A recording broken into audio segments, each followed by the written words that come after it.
I was on duty with my sergeant. We were on routine patrol in Tavistock. We come across a vehicle that had no lights on, and we realised that that was probably a drink driver, and we just asked the vehicle to pull over by putting our lights on. I approached the driver's door and the driver tried to shut the door on me, and in the end I deemed that he was probably drunk, so I asked him to exit the vehicle and took the keys out off him. He seemed slightly sort of agitated then, but I decided to pop him in the back of the police vehicle and I would carry out the routine breath test on him. I didn't know at that point that the friend of the chap that I had in the back of the car was actually warning Sergeant Clark that this male had PTSD and was likely to kick off with us. Apparently he was ex-SAS. However, I think later on we found that that's possibly not true. So Sergeant Clark come to open the back door to speak to the male, and the next thing I knew, the male was exiting the vehicle. So I thought at that point, oh, maybe he's just going to run away, maybe he realises he's in trouble, he has been drink driving.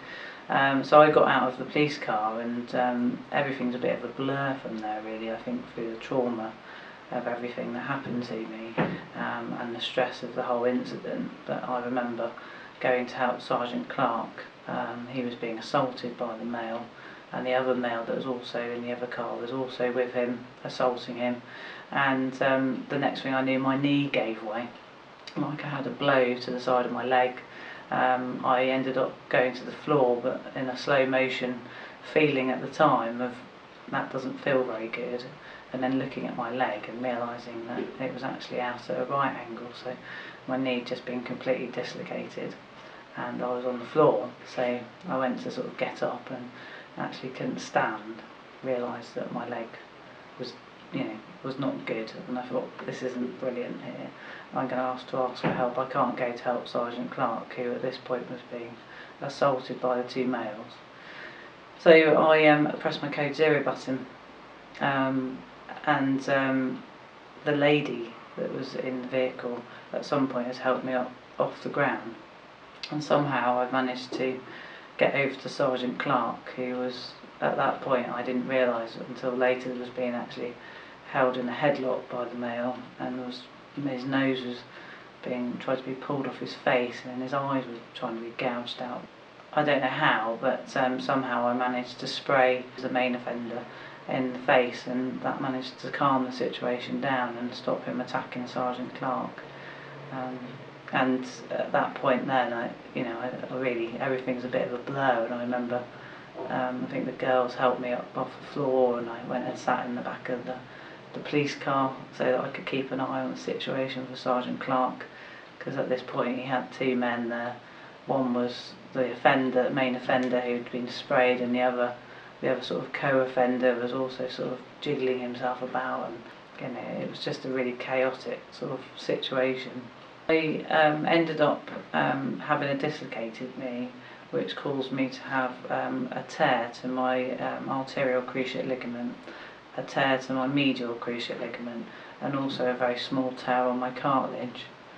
I haven't actually ruptured my ACL, my knee's still stable. They haven't operated on it, however I still get severe kneecap pain underneath the knee, so when I'm climbing stairs or going up and down hills, or if you sort of kneel or lean into a certain position, my knee's still really painful, and kneeling's still a bit of a problem. There isn't any operation, because I said you can do to fix the pain that I'm in with it. Albeit I have got, as they said, a good knee. For me, it's not the same as what it was before, and it doesn't stop me doing completely everything, but I know it's there every day, and there's certain things that I have been restricted in doing with the kneeling. And at first I thought I was absolutely fine, and I joined the police knowing that I would come across volatile, violent situations. We are trained, to carry out or to contain these situations and to manage it. So at no point did I think I'm never going to get assaulted. So that side of it I could deal with, but the after effects is the long-term effect on your day-to-day life, So I've had to change my career within the police because the thought of going back out front line and being assaulted again and further injury to a knee that's already injured could be catastrophic, and I could end up having even more severe permanent damage.